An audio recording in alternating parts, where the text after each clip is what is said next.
माननीय श्री धैर्यशील माने।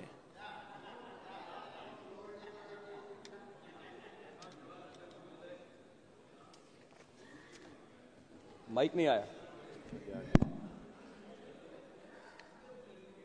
धन्यवाद अध्यक्ष महोदय, मुझे आपने महामहिम राष्ट्रपति जी के अभिभाषण पे धन्यवाद प्रस्ताव पे बात करने का मौका दिया।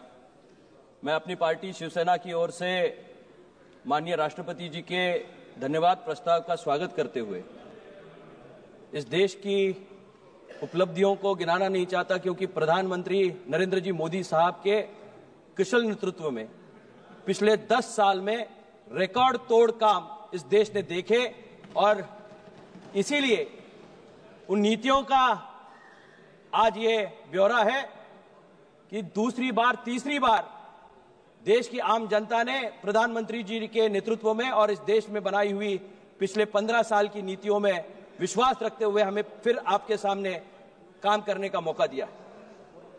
मैं राष्ट्रपति जी का अभिभाषण बहुत गौर से सुन रहा था। सर्वप्रथम मैं देश के उन शूरवीरों को जिन्होंने इस देश के लिए अपनी जान गंवाई है, जान न्यौछावर की है, उन पे उनका धन्यवाद करते हुए उनको नमन करना चाहूंगा। निश्चित रूप से ये जो अभिभाषण है ये सरकार की नीतियों का एक दर्पण है, बल्कि भविष्य का भारत कैसा होगा इसका एक दिशा दर्शक भी है। वर्तमान सरकार में यशस्वी प्रधानमंत्री नरेंद्र जी मोदी जी के नेतृत्व में आम जन, गरीब, किसान, मजदूर, अनुसूचित जाति, जनजाति, पिछड़े वर्ग के अर्थात समाज के सभी वर्गों के कल्याण की कृति की संकल्पना है। मैं आदरणीय अध्यक्ष जी किसी की और उंगली नहीं दिखाना चाहता, लेकिन कल एक विपक्ष के बड़े नेता महाराष्ट्र की राजनीति के बारे में बोल रहे थे और महाराष्ट्र में जो इलेक्टोरल पॉलिटिक्स हुआ उसके बारे में अपनी टिप्पणी कर रहे थे।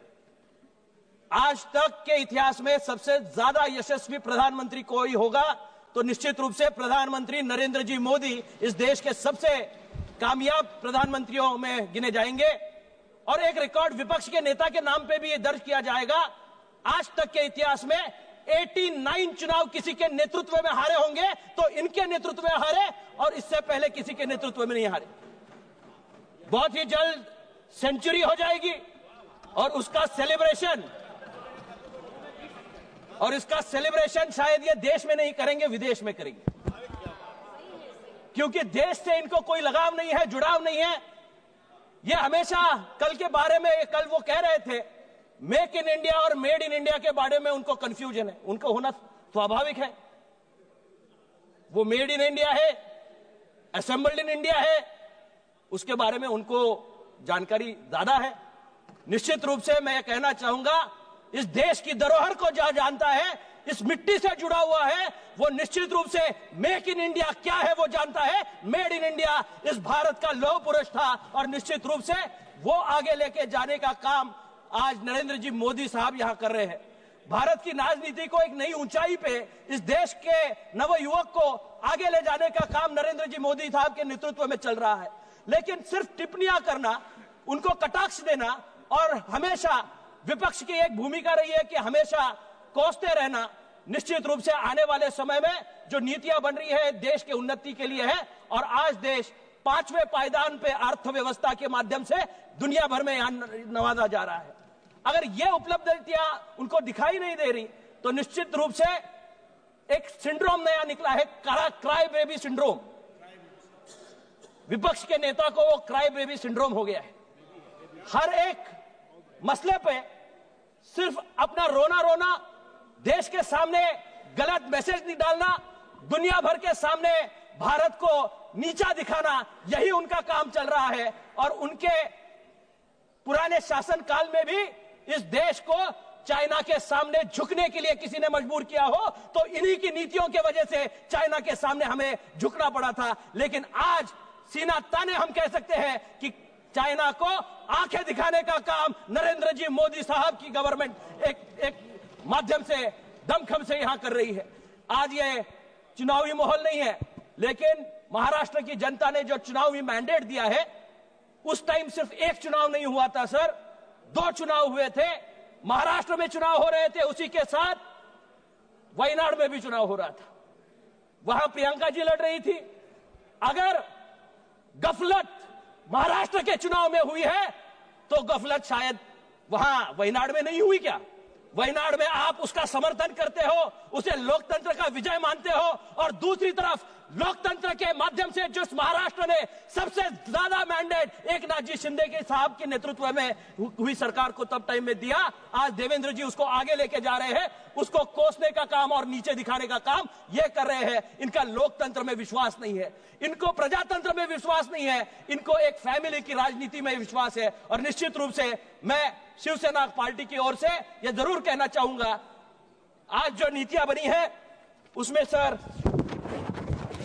देश में विकसित भारत बनने के लिए पिछले 10 वर्षों में किसानों के लिए मोदी सरकार ने उठाए गए कदम, जीवन को बेहतरी से आगे ले जाने के लिए आयुष्मान योजना हो, किसान सम्मान योजना हो, आत्मनिर्भर भारत हो, मेक इन इंडिया हो, अटल पेंशन हो, मुद्रा योजना हो, अटल योजना हो, उड़ान योजना हो, राष्ट्रीय सड़क बनाने के लिए पंतप्रधान सड़क योजना हो, हर एक माध्यम से जनमानस तक पहुंचने का काम आदरणीय प्रधानमंत्री जी के नेतृत्व में चल रहा है।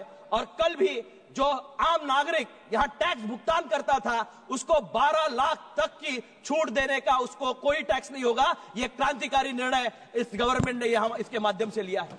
मैं आपके माध्यम से यह धन्यवाद करना चाहूंगा राष्ट्रपति महोदया जी का कि उन्होंने जो विवेचन करा उसमें सारी नीतियों का दर्पण उन्होंने इनके सामने रखा, लेकिन अच्छाई देखने की इनकी आदत नहीं है। भगवान करे इनको वो आदत लगे। और बहुत सारी ट्रेनें अब देश भर में चल रही है, वंदे भारत भी उसमें से एक ट्रेन है। जो भारत माता को जानता है वो वंदे भारत में बैठता है। ये हवाई जहाज से प्रदेश जाने वाले लोगों को शायद ज्यादा नहीं पता, लेकिन एक खास ट्रेन विपक्ष के कुछ चुनिंदा लोगों के लिए बनाई जाए सर, जो आज प्रयागराज में स्नान करने के लिए इनको दिया जाए, क्योंकि 75 साल में उनके जो पाप हुए हैं वो धुलने का एक ही माध्यम है, आपको प्रयागराज जाना पड़ेगा।